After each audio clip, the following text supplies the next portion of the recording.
The sea covers over 2/3 of the planet's surface. Yet we know more about space and the universe than we do about our own oceans.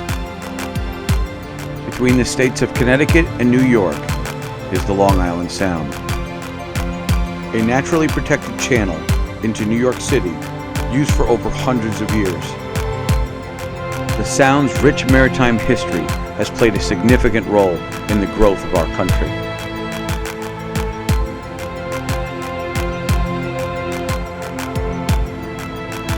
Join us as we explore its unsung residents and its forgotten history.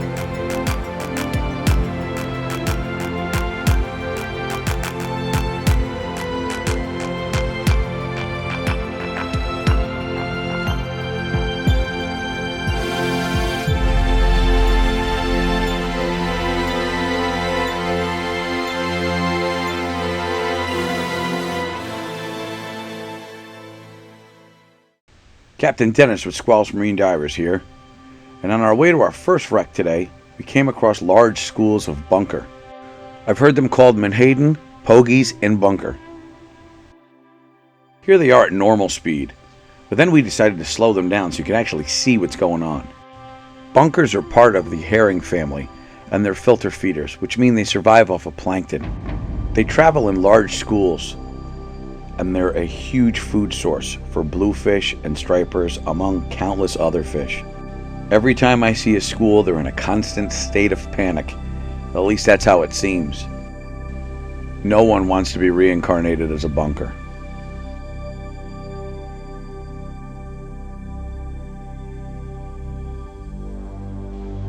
We took a nice ride down to the western part of Long Island Sound to dive on a shipwreck known locally as the Barrel Wreck. From what I've been told, this wreck is from the mid-1800s. The ship is mostly gone, but the cargo remains. These are old barrels that are stacked and strewn all over the bottom. The wreck rests in about 45 feet of water.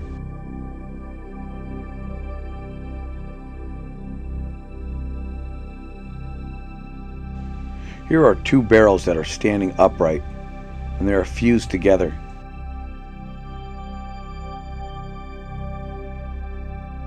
Before we get in the water, we always raise our dive flag to alert other boaters that there are divers in the water and to steer clear of our operation.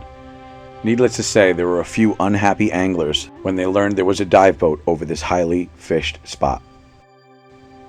You can see here how the barrels were interlocked to keep them safe during their transportation to wherever their unknown destination was. Some of these barrels contained nails and others contained potbelly stove legs, small iron legs that supported a potbelly stove. I must admit, I contemplated bringing up a barrel for myself. In the mid-1800s, they used to ship plates inside of barrels, cushioned only by hay. Storms and turbulent seas have knocked some of the barrels off of the main pile, like this one, which is loose.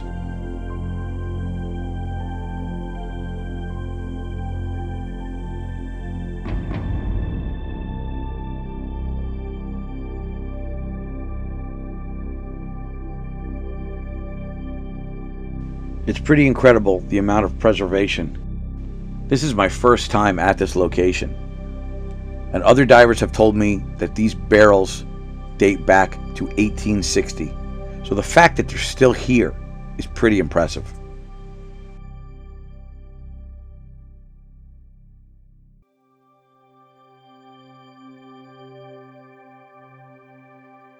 Now, anyone who's dove with me will tell you that I don't like coming back to the boat empty-handed. I came across this strange piece. It was extremely heavy and it was made of metal. So I decided I would bring this up to the boat with a lift bag. Some items just cry out to be brought to the surface for a closer look. And in my opinion, this was one of them. I attach a 100-pound lift bag to the item and put a little bit of air in it, just to get the item off the ground. I clip the item to another line and then attach that to the anchor line. making sure that if it does fall down, it will not pull me down with it.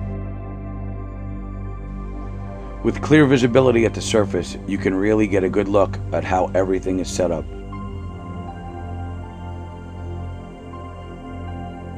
Now with everyone out of the water, we're able to lift the item back into the boat. As soon as we got the item out of the water, Jason informed me that another charter boat captain had used this to mark the site with buoys. It's basically a 50-pound lead weight. And at 50 cents a pound, I'll take it. At this time, I'd like to say thank you for checking us out again. Be sure to find us on YouTube, Facebook, and at squalusmarine.com. Until then, I'm Captain Dennis.